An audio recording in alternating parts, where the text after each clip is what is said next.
এই বিড়ালকে কখনো আপনারা কষ্ট দিবেন না, বিড়ালকে আদর করবেন, বিড়ালকে ভালো মতো পুষবেন।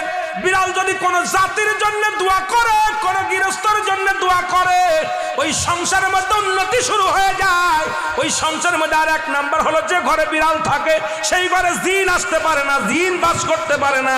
আর একটা ঘোষণা শুনেন, নবীজি বলে গেছেন, যে ঘরের মধ্যে বিড়াল ছানা বাস করে ওই ঘরের মধ্যে জিন জাতি প্রবেশ করতে পারে না। তাহলে ছোট ছোট মাসুম বাচ্চাগুলো যে ঘরের মধ্যে থাকে, মুসলমান অনেক সময় জিনের আশ্রয় পড়ে যায়, অনেক সময় জিনে আসর করে, ওই ঘরের মধ্যে জিনে আসর করে।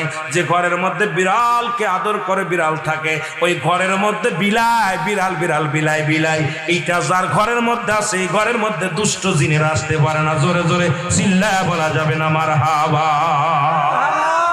একবার নবী সুলাইমান আলাইহিস সালাম শুনতে পাইলেন পাশের বাড়িতে একটা কুকুরকে কষ্ট দিয়ে বিষ